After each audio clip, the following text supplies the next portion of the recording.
So we are going to read diversity in India.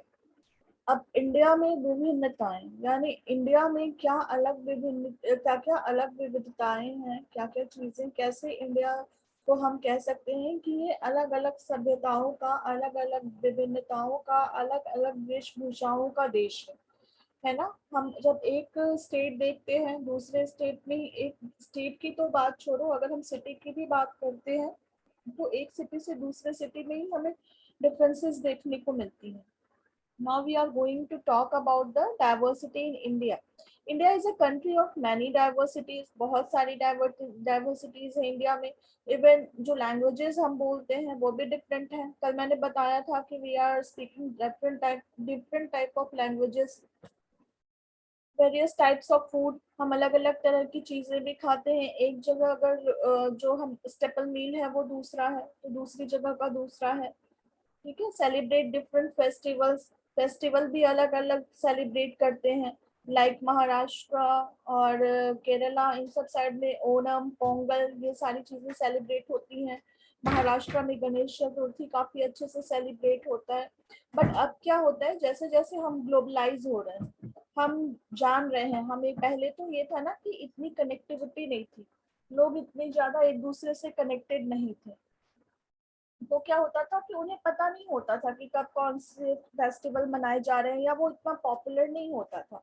But it's due to internet and our connectivity to the different parts of India. क्या करते हैं हम, हमें पता चलता है कि अच्छा गणेश चतुर्थी है तो हम यहाँ भी अब गणेश चतुर्थी मनाते हैं. ठीक है. ओणम है, पोंगल है, बहुत सारे लोग ऐसे हैं जो ओणम पोंगल यहाँ भी सेलिब्रेट करते हैं. तो ये चीजें हैं, ये हम पे डिपेंड करता है कि हम क्या सेलिब्रेट करना चाहते हैं और हम उसे कैसे सेलिब्रेट करते हैं. ठीक है. But actually if you think about it, we do many things that are similar except that we do them in different ways. अभी जो मैंने बोला वही है ना, कि हम कैसे करते हैं, किस तरीके से करते हैं, ये डिपेंड करता है. How do we explain diversity. अब हम डाइवर्सिटी को एक्सप्लेन कैसे करेंगे, हम कैसे बताएंगे कि डाइवर्सिटी क्या होती है. तो a little more than 200 years ago, or long before the train, aeroplane, bus or car became a part of our lives, people traveled from one part of the world to another in ships, on horses, on camels or on foot. अब अगर हम जैसे 200 years ago की बात करते हैं, यानी 200 साल पहले की अगर हम बात करते हैं, तो उस समय क्या होता था. उस समय ना एरोप्लेन इन्वेंटेड थी, ना ट्रेन थी, ना बस थी, ना कार थी. ये सारी चीजें नॉर्मल लोगों की लाइफ में नहीं थी. नॉर्मल लोगों की लाइफ में क्या ये चीजें थी ही नहीं. ट्रेन, एरोप्लेन, बस और कार ये 200 साल पहले नहीं थी. तो लोग एक जगह से दूसरी जगह कैसे जाते थे. ये एक जगह से दूसरी जगह जाते थे थ्रू द शिप्स. शिप के थ्रू जाते. अब अगर किसी को इंडिया से जाना हुआ यूरोप, तो वो कैसे जाएगा. एरोप्लेन तो नहीं थी उस समय, तो वो क्या करेगा, वो शिप के थ्रू जाएगा, वो शिप में जाएगा. He will take the ocean route for going India to Europe. तो क्या, और जो आसपास, जैसे अब अगर कोई यूपी से बिहार आना चाहे, कोई यूपी से केरल जाना चाहे, तो वो कैसे जाएगा. वो या तो पैदल जाएगा, या तो वो हॉर्सेस के थ्रू या कैमल के थ्रू जाएगा. कैमल कहाँ यूज होगा. अब कैमल जो है वो प्लेन्स में तो ज्यादा यूज नहीं होगा. तो जो डेजर्ट एरिया है वहां पे वो कैमल ज्यादा यूज करते थे. और जो प्लेन एरिया है वहाँ हॉर्सेस, बुलक कार्ट. अब बुलक कार्ट वो यूज करते थे, बट वो इतना स्लो होता था, जैसे वो एक गांव से दूसरे गांव, एक जगह से, एक शहर से अपने आसपास वाले शहर, यहाँ जाने के लिए वो बुलक कार्ट वगैरह यूज करते थे. बट अगर ज्यादा दूर जाना है तो वो तो जाते जाते पहुंचते पहुंचते ही पहुंच पाएंगे. पैदल भी वो नहीं पहुंच पाएंगे और बुलक कार्ट के थ्रू भी वो नहीं पहुंच पाएंगे. तो फिर वो कैसे जाएंगे. हॉर्स, क्योंकि हॉर्स ज्यादा तेज चलता है, उसकी स्पीड ज्यादा होती है हॉर्सेस की, तो वो हॉर्सेस के थ्रू जाएंगे, हॉर्स कार्ट के थ्रू वो जाएंगे. तो वो ऐसा करते थे. Okay. Now, here is some activity. List at least 3 different ways in which people in India do the following. One of the possible answer has been provided for you already. अब देखो है कि different ways in which people pray. अब ठीक है कि लोग जो हैं वो प्रे कैसे करते हैं, वो प्रार्थना कैसे करते हैं. थ्रू सिंगिंग अ hymn, कुछ जो हैं, कुछ जो वो लोकगीत गाते हैं, प्रार्थना करते हैं, प्रेयर गाते हैं। और कैसे करते हैं, कुछ लोग पूजा भी करते हैं, है ना, जो मंदिर में जाके पूजा करते हैं। और कुछ लोग कैसे प्रे करते हैं, कुछ लोग पंडित को बुलाते हैं अपने यहाँ, उनसे पूजा वगैरह करवाते हैं, या कुछ मंदिर जाते हैं, कुछ मस्जिद जाते हैं। तो सब लोग, जैसे कह लो कि कुछ लोग पूजा करते हैं, कुछ लोग नमाज पढ़ते हैं, कुछ लोग कैरल, जैसे जो क्रिश्चियन है वो कैरल सिंग करते हैं चर्च में जाके। तो ये उन अलग अलग वेज हैं जिसके थ्रू लोग प्रे करते हैं। Now different ways in which people get married. अब लोग शादी कैसे करते हैं, through singing, through signing a resistor in the court. Court में रजिस्टर में साइन करके, लाइक रजिस्ट्रार होते हैं वहां, उनके सामने दोनों लोगों ने साइन कर लिया तो हाँ भाई इनकी शादी हो गई। और कुछ होते हैं कि बहुत लैविशली करते हैं, जाते हैं ना शादियों में, पार्टियों में हम जाते हैं, मंत्र वगैरह पढ़े जाते हैं, पंडित होते हैं, बहुत लोग होते हैं, ब्राइड होते हैं, ब्राइड ग्रूम्स होते हैं, तो सबके साथ ही शादी होती है। और क्रिश्चियन में क्या होती है, they went to the church and they take some oath and they get married. ठीक है, ऐसे शादी होती है। Now different ways in which people dress. In Manipur women wear a phanek. Manipur में क्या होता है, जो औरतें होती हैं वो फनेक पहनती हैं। अब अगर हम यूपी बिहार की बात करें तो वहाँ साड़ियाँ पहनती हैं। असम की बात करें तो they wear a mekhela. Okay, now different ways in which people greet each other. अब एक दूसरे को कैसे वो ग्रीट करते हैं, बाय मेक, in Jharkhand many adivasis say johar to greet each other. जैसे वो एक दूसरे से मिलते हैं ना तो कहते हैं जोहार, जोहार। अब जैसे बहुत लोग मिलते हैं वो कहते हैं राम राम, बहुत लोग मिलते हैं वो कहते हैं हेलो, बहुत लोग मिलते हैं बोलते और भाई कैसे हो, है ना। तो ये अलग अलग टाइप है कि जो एक दूसरे से ग्रीट करते हैं लोग। जैसे जो इंग्लिश में है, इंग्लिश में बात करते हैं वो कहते हैं hello how are you, French में कहेंगे बोनजूर।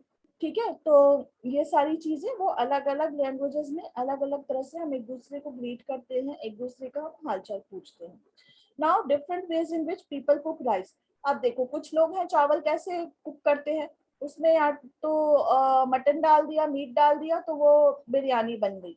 ठीक है, या तो वेजिटेबल डाल दिया तो वेज बिरयानी बन गई। अब क्या हुआ, किसी ने जीरा डाल दिया उसमें तो जीरा राइस बन गई।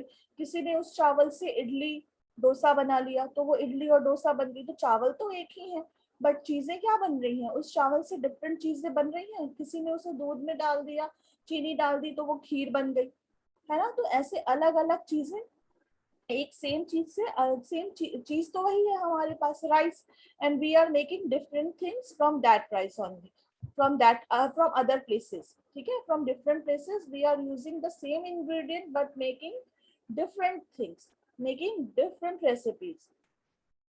Often they went in search of new lands। अब हम पीछे पहुंचते हैं फिर पहले, ठीक है, 200 years पहले हम पहुंच रहे हैं, जो अभी हमने बात की।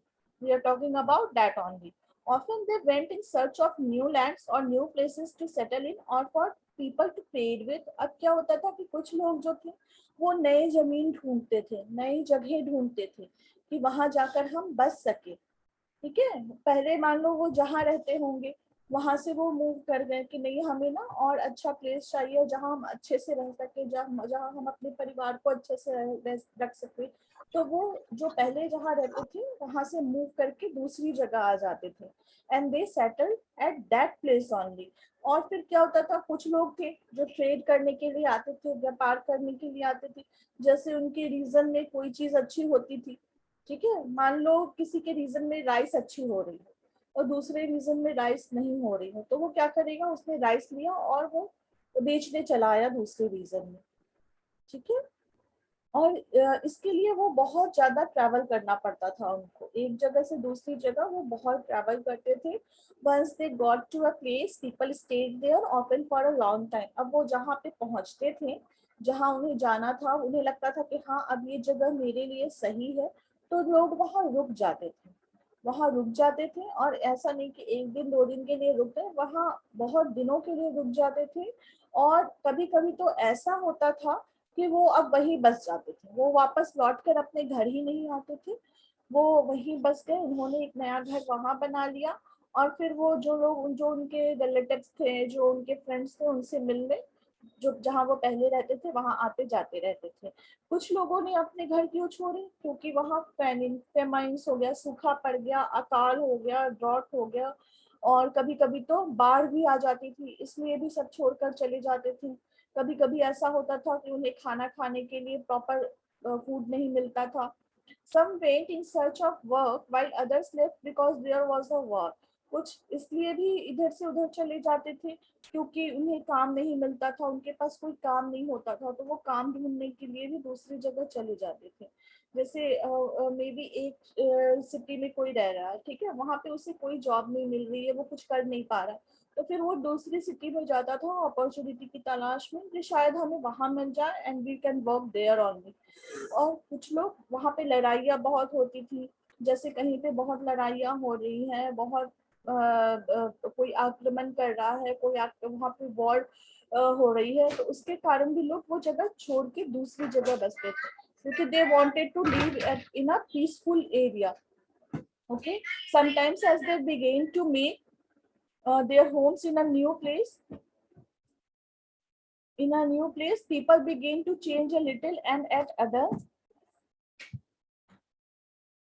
sometimes as they begin to make their homes in new places, people begin to change a little, and at other times they manage to do things in the old ways. ठीक है, कभी कभी क्या होता था जब वो नए जगह पे आ गए, अब वो मान लो जैसे कोई यूपी का बंदा महाराष्ट्र चला गया, ठीक है, वो महाराष्ट्र जाके रह रहा है, तो अगर वो वहां गया तो ही use to change a little, वो नेचुरली वहां चेंज थोड़ी होगा, उसके लैंग्वेज में चेंज आएगा, बेसिकली वो यूपी का है, he is speaking Hindi, but वो जब जहाँ वहां जा रहा है महाराष्ट्र में, then he can learn the few words of Marathi also, वो मराठी को भी धीरे धीरे जब वहां वो काफी दिनों तक रहेगा वो समझने लगेगा और फिर उसके बाद वो बोलने भी लगेगा। और कभी कभी ऐसा होता है कि वो अपनी चीजों को पुराने ढंग से भी कहते हैं, अपनी रीति रिवाज को नहीं छोड़ेगा। लाइक जो यूपी में वो जो फेस्टिवल वो वहां सेलिब्रेट कर रहा था, वो फेस्टिवल वो सेलिब्रेट कर रहा है, और साथ ही साथ वो महाराष्ट्र में जो फेस्टिवल सेलिब्रेट्स होते हैं उन्हें भी सेलिब्रेट कर रहा है। So their languages, food, music, region, religions become a mix of the old and the new. अब क्या हो रहा है कि पहले वो हिंदी गाने सुनता था, बॉलीवुड सुनता था, अब वो वहां जाके मराठी गाने भी सुनने लगा है, उसे समझ, क्योंकि वो समझने लगा है इसलिए वो सुनने लगा है। तो अब क्या हुआ, अब उसे तो दोनों चीजें आने लगी ना, उसे यूपी की चीजें भी आ रही है, मीन्स वो हिंदी भी जान रहा है, वो मराठी भी जान रहा है। He is wearing Marathi sari and UP में जैसे साड़ी पहनते हैं वैसे भी साड़ी पहन रहा है, वो पहन रही है वो लेडी। जो खाना यूपी में बन रहा था वो तो वो बना ही रहे, साथ में महाराष्ट्र जाके वहां की डिशेज भी सीखी उन्होंने, वो वहां भी बना रहे हैं। तो मतलब ये जो है ये इंटरमिक्सिंग हो गया। This is the mixing of intermixing of culture. दो कल्चर का मिक्सिंग हुआ ना, समझ में आ रहा है सभी को? All are getting? समझ में आ रहा है सबको? Yes ma'am. Yes ma'am. Yes ma'am. Okay, तो जैसे ये है कि वो बिल्कुल नई चीज निकल के आ रही है ना, क्योंकि अब जैसे वो दोनों चीजें जान रहा है, यूपी की चीज भी समझ में आ रही है उसे, मराठी भी समझ में आ रही है, महाराष्ट्र की चीज भी समझ में आ रही है, तो एक ये न्यू कल्चर उभर के आ रहा है। ठीक है, वो दोनों चीजें सेलिब्रेट कर रहे हैं। The history of many places shows us how many different culture influences have helped to shape life and culture there. Those regions became very diverse because of their unique history. Yes, Ansh?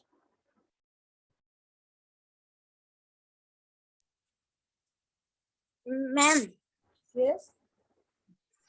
Influences मतलब क्या होता है? Differences. Influences means प्रभाव पड़ना। ठीक है, influence करना कि उसका क्या प्रभाव पड़ा। कल्चरल इन्फ्लुएंसेस मीन्स जो संस्कृति है उसकी, जो कल्चर है वहाँ उसका प्रभाव पड़ा। तो जो हिस्ट्री है बहुत जगहों की, जो इतिहास है, जो भी हमने हिस्ट्री में पढ़ा, लाइक पढ़ा था ना हमने, बहुत सारे प्लेसेस थे जिनके कल्चर अलग थे। जैसे वो पहले मोहनजोदारो का ही देख लो, उसका कल्चर सब कुछ अलग था।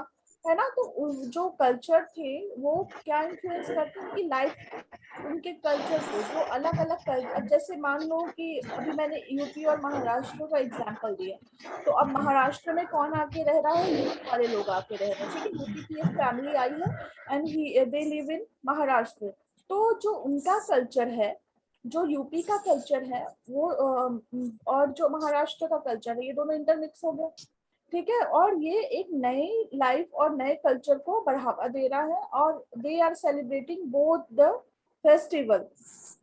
Thus regions became very diverse because of their unique history। तो अलग अलग चीजों से अलग अलग रीजन्स में जो अलग अलग जगह है उनमें डाइवर्सिटी आ रही है, और सभी की अपनी अपनी एक इतिहास है, सभी की अपनी अपनी एक हिस्ट्री है। Now similarly diversity also comes about when people adapt their lives to the geographical area in which they live। ठीक है। अब क्या होता है कि ऐसा नहीं कि सिर्फ रीजन के, फर्स्ट तो हमारा था कि रीजन से हमारी लाइफ पे, हमारी डाइवर्सिटी पे इफेक्ट पड़ी। अब दूसरा जो इफेक्ट पड़ रहा है डाइवर्सिटी पे, दूसरी डाइवर्सिटी जो अराइज हो रही है वो क्यों हो रही है, it is due to the geographical area. अब ज्योग्राफिकल एरिया क्या हो रहा है, ज्योग्राफिकल ये होता है, एरिया ये होता है कि जिस रीजन में हम रह रहे हैं वहां पे हमारे आसपास कैसा एनवायरमेंट है।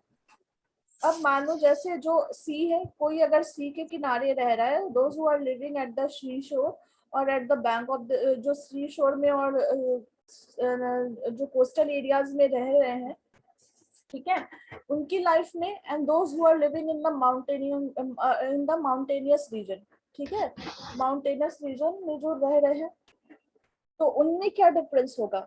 अब कौन बताएगा मुझे कि क्या डिफरेंस होगा जो कोस्टल एरियाज में रह रहे हैं और जो माउंटेनस रीजन में रह रहे हैं। सबसे पहले हम लेते हैं उनके कपड़ों में, ठीक है। अगर we are talking about the cloth, तो जो माउंटेन में रहेंगे, those who are living in the mountain region, mountainous region, they are wearing the warm clothes. ये वार्म क्लोथ्स पहनेंगे, और ये light and all of you mute yourself, और ये लाइट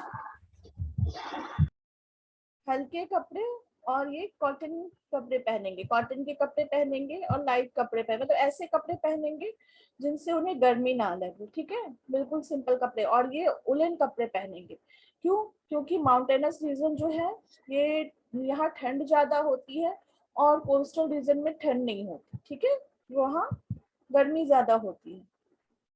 अब क्या है, अब हम आएंगे उनकी फूड हैबिट्स पे, ठीक है। फूड हैबिट्स पे आएंगे तो क्या होगा कि अब वहां पे क्या चाहिए कि जो ठंडी जगह है वहां उन्हें गर्म खाना चाहिए, और इवन अगर वो माउंटेन पे रहते हैं तो वो एग्रीकल्चर पे डिपेंड होंगे, ट्रेड भी उनका एग्रीकल्चर की चीजें ही होंगी, ठीक है, टिम्बर और वुड, इन सब सारी चीजों पे वो ज्यादा डिपेंडेंट होंगे। और जो कोस्टल एरियाज में रहेंगे उनका मेन ट्रेड क्या होगा, वो क्या ट्रेड करेंगे, और वो किस पे डिपेंडेंट होंगे, वाटर पे होंगे, और फिश और सी फूड्स उनका मेन स्टेपल होगा, वो वहां पे काफी पॉपुलर होगा, ठीक है। तो ऐसे ही ज्योग्राफिकल एरियाज जो है वो काफी वो भी डाइवर्सिटी के लिए जिम्मेदार है, इट्स रिस्पॉन्सिबल फॉर डाइवर्सिटी, ठीक है। Not only do people have different clothing and eating habits, but even the kinds of work they do are different. In cities, it is often easy to forget how closely people's lives are tied to their physical surroundings. This is because in the city, people seldom grow their own vegetables and grain. Instead, they depend on the market to buy all the food and other goods that they need। अब क्या होता है कि जो लोग होते हैं उनकी क्लॉथिंग और ईटिंग हैबिट्स भी अलग अलग होती है, उनके काइंड ऑफ वर्क भी अलग अलग होते हैं। अभी हम यही पढ़ते आ रहे हैं इतनी देर से, जो अभी भी हम पढ़ रहे हैं और पीछे भी हमने 2 लेक्चर करा है, तो इसमें हम यही देखते हैं कि मतलब हमारी चीजें एक दूसरे से अलग होती हैं, ठीक है। क्लॉथिंग अलग है, ईटिंग हैबिट अलग है, work we are doing is also different. फिर क्या होता है, अब सिटीज में अगर हम देखते हैं, ठीक है, अगर हम सिटीज की बात करें तो हम ये देखते हैं कि वो अपने फिजिकल सराउंडिंग से दूर होते जाते हैं। जो बड़े बड़े शहरों में लोग रहते हैं, they are forgetting how closely they are living, और they are they are physical, मतलब वो अपने फिजिकल सराउंडिंग से दूर होते जा रहे हैं, they are being apart from their physical surrounding. अब क्यों होता है ऐसा? क्योंकि वो खुद अपनी सब्जियां और अपने लिए अनाज तो उगा नहीं सकते हैं। वो क्या करते हैं, अब अगर वो मान लो बड़े बड़े शहरों लाइक दिल्ली, मुंबई, कोलकाता, बैंगलोर, इन सभी जगहों में, चेन्नई, इन जगहों में लोग रह रहे हैं, तो वो कहाँ, उनके पास तो इतनी वहाँ इतनी जगह भी नहीं है, दे आर नो, इतने फील्ड्स भी नहीं है वहाँ पे, they are not a field, और कुछ भी ऐसा नहीं है वहाँ जहाँ वो अपनी फसलें उगा सके, जहाँ वो अपने लिए अनाज उगा सके, अपने लिए सब्जियां उगा सके। तो इसके लिए वो क्या करेंगे, they will go to the supermarket and buy all the foods and other necessary goods for them, जो उन्हें चाहिए होगा। मान लो मुझे सब्जी चाहिए, मुझे ग्रेन्स चाहिए, मुझे वीट चाहिए, मुझे, अब मैं वीट भी नहीं ले सकती हूँ क्योंकि अब मैं कहाँ जाऊंगी उसे सुखाने या ये करने, तो डायरेक्ट मैंने फ्लोर ले लिया, मैंने वीट फ्लोर ले लिया कि हाँ चलो भाई मैंने आटा खरीद लिया, मैं अब गेहूं लेकर उसे सुखा नहीं पाऊंगी, मैं उसे ग्राइंड नहीं करवा पाऊंगी। ठीक है, एक तो ये लाइफ अलग हो गई। यही अगर जो गांव में लोग होते हैं, they grow their own foods और they buy their, they grow their own vegetables, उससे थोड़े से अलग, थोड़े से और शहर में आओ तो वहां लोग गेहूं खरीदेंगे, दे विल वो उसे साफ करेंगे, उसे सुखाएंगे, फिर उसे ग्राइंड करवाएंगे। ठीक है, और they can directly buy the vegetables from the farm, वो जा सकते हैं, वो जाके सीधे खेतों में से सब्जियां ला सकते हैं कि भाई मुझे दे दो, तुमने लगाया बहुत अच्छा है। ठीक है, फिर क्या होता है कि, और बट शहरों में ऐसा नहीं होता, there is always a middle man. I will come to you Ansh, अभी रहने दो, अभी मुझे पढ़ा लेने दो, then I will talk to you. फिर क्या होता है, फिर हम दूसरी जगह, जैसे शहरों में होता है कि there is a middle man. ऐसा नहीं है कि डायरेक्ट हमने फार्म से, हम फार्म में गए और हमें फार्म फ्रेश वेजिटेबल्स मिल गए, no, it's not like that. वो फिर मिडल मैन से होते, किसान किसी और को बेचते हैं, वो किसी और को बेचा, फिर देन वो सुपर मार्केट में आया। It's like that only. Let us try to understand what we mean, what we say that historical and geographical factors influences the diversity of a region. We can do this by reading about life in two different parts of the country, Kerala and Ladakh. अब देखो, अब हम इस क्या करेंगे, अब हम इन सब चीजों के बारे में जो हमने देखा है कि ज्योग्राफिकल और हिस्टोरिकल फैक्टर कैसे अफेक्ट करता है डाइवर्सिटी को, इसके लिए हम एग्जांपल लेंगे केरला और लद्दाख का। ठीक है, अब केरला कहाँ है और लद्दाख कहाँ है? केरला जो है वो साउथ में है और लद्दाख है नॉर्थ रीजन में है। कोस्टल एरिया है, सॉरी, केरला कोस्टल एरिया है, कोस्टल एरिया है ना। कोस्टल एरिया है, राइट। और लद्दाख जो है वो माउंटेनस रीजन है। It's in the upper part of the map, means ये नॉर्थ में है, और लद्दाख नॉर्थ में है और केरला साउथ में है। तो अब हम देखेंगे द फूड पीपल ईट, अभी मैंने ये बताया, the clothes they wear, the work they do, ये तो अभी मैंने बताया आई थिंक तुम लोगों को। ठीक है, अब देखो ये लद्दाख कैसा दिखता है, the dry barren landscape of the mountainous desert of Ladakh. Ladakh जो है ये कोल्ड डेजर्ट कहते हैं इसे हम, Ladakh is the cold desert. ये बैरन लैंड्स है, मीन्स खाली खाली जमीनें हैं, ऐसे ही बड़े बड़े माउंटेन्स हैं और कोई क्रॉप वहाँ ग्रो नहीं होती है, इट्स अ बैरन लैंड। तो Ladakh is a desert in the mountains in the east of Jammu and Kashmir. अब ये कहाँ है Ladakh, where it is located, it is located in the east of Jammu Kashmir. ये हो गया हमारा नॉर्थ रीजन।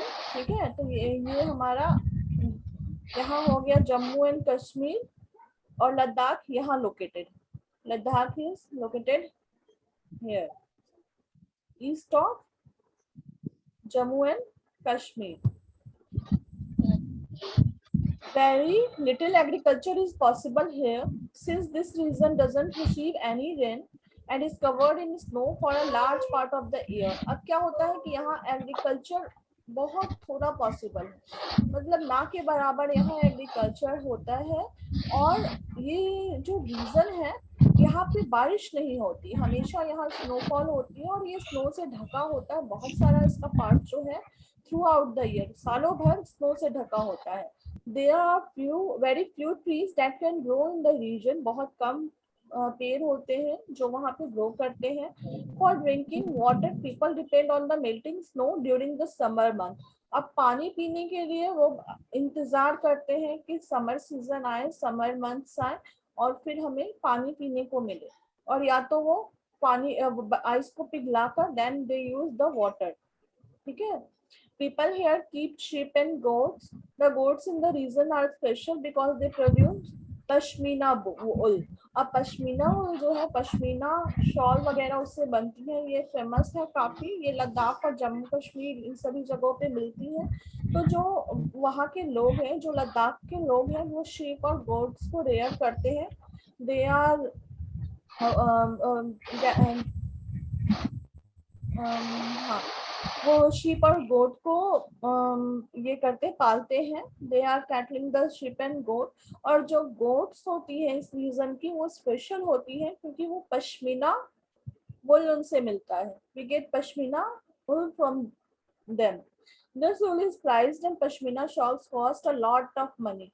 ये बहुत ही वैल्यूएबल होती है, काफी कॉस्टली होती है ये वुल। और इससे पश्मीना शॉल बनती है जो कि काफी महंगी मिलती है। The people in Ladakh carefully collect the wool of the goats and sell this to traders from Kashmir. अब वो क्या करते हैं, वो जो वुल है उसको इकट्ठा करते हैं गोट से और उसको कहाँ सेल करते हैं, कश्मीर में। उसमें कश्मीर में पश्मीना शॉल कहाँ मिलती है, वो ग्रो होती है कहाँ, लद्दाख में, but it sells in Kashmir. वो बिकती कहाँ है, कश्मीर में, in the form of pashmina shawl. Pashmina shawls are cheaply driven in Kashmir, यानी कश्मीर में वो बन रही है। वुल कहाँ से आ रहा है, वुल जो है हमारा वो आ रहा है लद्दाख से, बट शॉल बन रही है कश्मीर में। The people eat meat and milk products like cheese and butter. Each family owns some goats, cows and dazoes. अब dazoes क्या होती है, ये yak cows होती है। ठीक है। और कुछ जो वहाँ के लोग हैं वो डिपेंड करते हैं पूरे मीट पे या मिल्क प्रोडक्ट जो कि उन्हें काउ से, dazoes से और गोट से मिलती हैं, जैसे चीज, बटर, इन सब पे वो डिपेंड होते हैं। Being a desert did not mean that Ladakh did not attract its share of traders. It was considered a good trade route as it had many passes through which Karwas traveled to what is today called Tibet. Means ऐसा नहीं है कि लद्दाख जो है अगर desert area है तो यहाँ लोग आते नहीं है, यहाँ लोग ट्रेवल नहीं करते, नहीं। It's a trade route. ये ट्रेड रूट का मतलब क्या होता है, ऐसा रूट जहाँ से लोग एक जगह से दूसरी जगह ट्रेड के लिए जाते हैं। ऐसी जगह जहाँ एक जगह से दूसरी जगह वो ट्रेड के लिए जाएंगे, वो व्यापार करने के लिए जाएंगे। अब इसमें क्या है, क्योंकि यहाँ पे बहुत सारी पासेस हैं जो कि हमें तिब्बत से कनेक्ट करती हैं। Ladakh is connected to Tibet through many passes. वो जो हम ज्योग्राफी में पढ़ेंगे कि कौन कौन सी पासेस है जो कि लद्दाख को तिब्बत से कनेक्ट करती हैं। ठीक है। These caravans carried textile. अब जो कारवा जाते थे, जो लोग जाते थे उस रूट से, कारवा मीन्स क्या हुआ, अ ग्रुप ऑफ ट्रेडर्स। जो बहुत सारे लोग जो ट्रेड करने के लिए जाते थे, they are known as caravans. तो जो कारवा वो ट्रैवल करते थे, जो लोग जाते थे वो क्या करते थे, they are taking textiles and spices. Textiles क्या हो गए, टेक्सटाइल्स यानी clothes. They are taking clothes, they are taking, मतलब क्लॉथ ऐसा नहीं कि बना हुआ। इट्स नॉट लाइक दैट कि हम बने हुए कपड़े ले जा रहे हैं, हम शर्ट ले जा रहे हैं, हम पैंट ले जा रहे हैं, हम कुर्तियां ले जा रहे हैं, ठीक है, हम ड्रेसेस ले जा रहे हैं। No, textiles means raw clothes, मतलब जो कि वो बनी नहीं है, इट्स ओनली क्लॉथ। तो क्लॉथ जो बनी नहीं होती, क्लॉथ मीन्स क्या हो गया, कपड़ा, यानी वो मैन्युफैक्चर हो चुका है, अनमैन्युफैक्चर्ड। ठीक है, जिस जो अभी मैन्युफैक्चर नहीं हुआ है, नोन एज टेक्सटाइल्स। तो वो टेक्सटाइल्स लेकर जाते थे। बहुत सारे मसाले जो कि इंडिया में मिलते हैं और बाकी कहीं नहीं मिलते, वो मसाले लेकर जाते थे। जो रॉ सिल्क होती थी, silk is a kind of cloth only, तो सिल्क भी लेकर जाते थे और कारपेट्स लेकर जाते थे, यानी कालीन लेकर जाते थे और उनकी ट्रेडिंग करते थे। Buddhism reached Tibet via Ladakh. Ladakh is also called Little Tibet. Islam was introduced in this region more than 400 years ago, and there is a significant Muslim population here. Ladakh has a very rich oral tradition of songs and poems.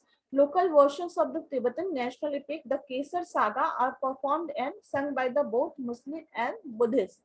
तो क्या है, अब Buddhism जो है, Buddhism एक religion है, वो तिब्बत कैसे पहुंचा, तिब्बत कैसे पहुंचा, क्योंकि तिब्बत जाने का रूट तो उस समय, अभी are talking about the 100 years ago, हम अभी कई सौ साल पहले की बात कर रहे हैं। तो बुद्धिज्म तिब्बत कैसे पहुंचा, बुद्धिज्म तिब्बत लद्दाख के थ्रू पहुंचा, through the route of Ladakh Buddhism travel to Tibet. तो लद्दाख को हम लिटिल तिब्बत भी कहते हैं, लद्दाख जो रीजन है उसे हम लिटिल तिब्बत भी कहते हैं, क्योंकि वो तिब्बत से कनेक्टेड है और वो तिब्बत के लिए वो रूट है। इस्लाम जो है इस रीजन में यानी तिब्बत में 400 साल पहले आया, यानी कि वहाँ मुस्लिम पॉपुलेशन भी काफी ज्यादा है तिब्बत में, और लद्दाख में जो है काफी अच्छे सॉन्ग्स और पोएम जो उनकी अपनी है, अपनी भाषा में वो गाकर अपने सॉन्ग्स, अपने पोएम्स, अपनी कविताएं, अपने गाने वो गाते हैं। और जो लोकल वर्जन है, मतलब जो अपने लैंग्वेजेस में वो गाने गाते हैं, जो तिब्बतन का नेशनल इपिक है, मतलब ग्रंथ है जो नेशनल, जैसे हमें हमारा ग्रंथ क्या है, हम कहते हैं ना महाभारत रामायण, ये इपिक है, हमारे नेशनल इपिक है। तो ऐसे ही तिब्बतन के जो नेशनल इपिक है, तिब्बत का जो तिब्बतन लोग हैं उनका जो धर्म ग्रंथ है, दैट इज केसर सागा, उसे कहते हैं केसर सागा, जो कि दोनों गाते हैं, मुस्लिम और बुद्धिस्ट ये दोनों गाते हैं, ये दोनों परफॉर्म करते हैं केसर सागा को। ओके, केरला हम कल शुरू करेंगे, we don't have much time for Kerala, and then we will see the differences between the Kerala and Tibet, sorry Tibet कह रही हूँ, Ladakh. We will see the differences between Ladakh and Kerala tomorrow, and we will read about the Kerala tomorrow. Okay.